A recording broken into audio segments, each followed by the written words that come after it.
something called a pre-discount or market-based pricing explanation, okay?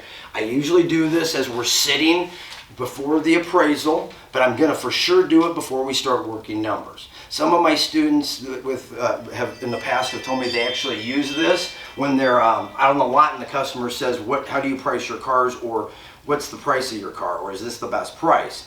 So they'll just say this.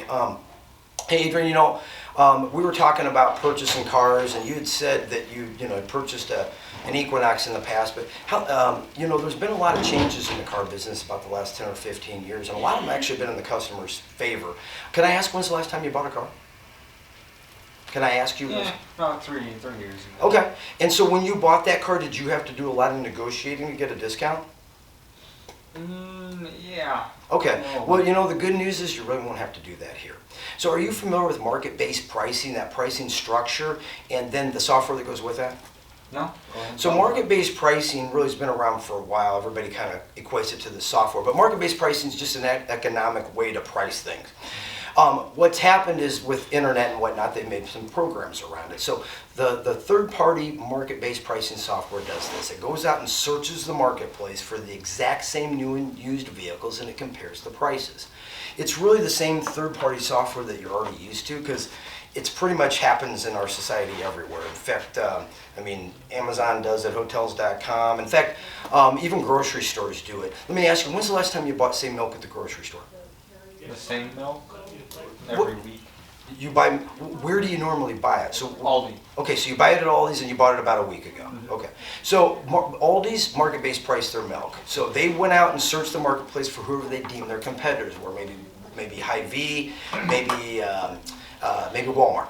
And so what they did was they went and saw what Walmart and Hy-Vee were charging for milk, and they priced accordingly based on their own supply and demand. So sometimes what they might have done was they might have priced a little bit lower than their competition because they wanted to get you to come in the store. They had a surplus of milk. Other times they might have priced it just a little bit differently, maybe just slightly higher than competition. But one thing's for sure is they'd always be competitive. That's what market-based pricing really is.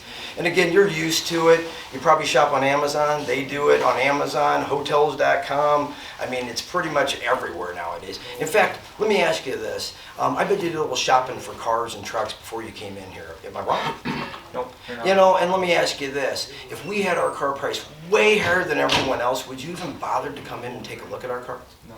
That's just it, Adrian. I mean, we had to price our car right for you or anyone else even to come in and take a look at it, let alone possibly take one home.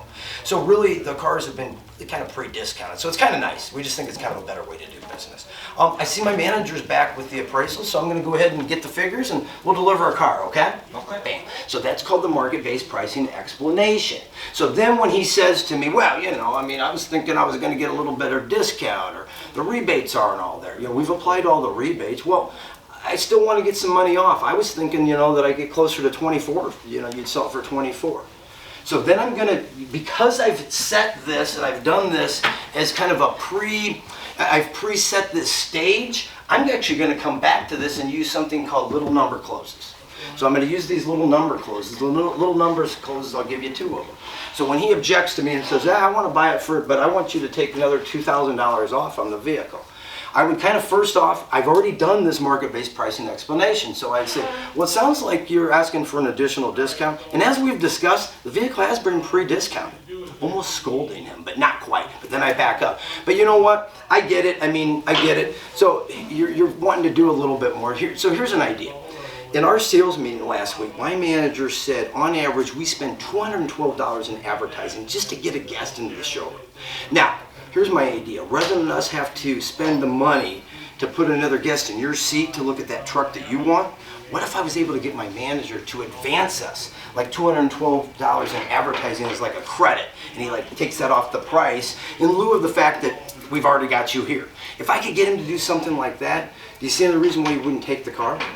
Now, it's not magically gonna, what I did was he tried to hit me really high, I hit him really low with something called little numbers. But what we really did was I kept my credibility intact and my character intact, because I didn't sit here and tell him how no one's got anything priced lower than me. I am the lowest. In fact, I said sometimes we might be priced a little bit higher, sometimes a little bit lower, but we're always competitive, right? So I never made that claim, but I did say it was priced right and there wasn't a lot of money there to play with. And where am I getting this discount? Am I getting this off the price of the car? No, off advertising. Advertising. So I'm kind of saying, aren't I really kind of posturing and saying to him, there's not any more money on the car, but maybe I can pull some other little rabbit out of my hat and get that for you. So let's say he still says no, and no, I still got to get more. Well, hey, here's another idea, and I usually don't stack these, but maybe you do. So, you know what, well, here's another idea for you. You know, as I said, the vehicle has been pre-discounted. It sounds like you want an additional discount, but here's an idea for you.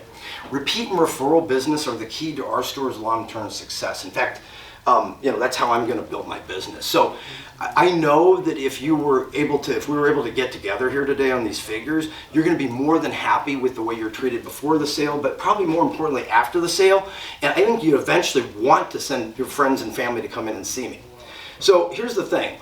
That's why we pay a $100 referral fee when you send a customer who comes in and purchases from us. So my idea is this. I know that if we do business, you're going to be happy. So what if I got my manager to give us an advance on, say, a referral credit? You know, and he'll give you another $100 towards the price of the vehicle in lieu of the fact that you'll bring some customers in over the next 6 months or so. If I could get him to do something like that, do you see any reason why he wouldn't take the car? So now we could play around with 2 referral credit. Well, if you gave me, you know, if you gave me another 2,000, okay, I mean, how many referrals are you going to send me? Let's see, you're going to send me 20 referrals? So the point is I could play with that. If he says that's not enough, I could say, what if I got you 2 referrals?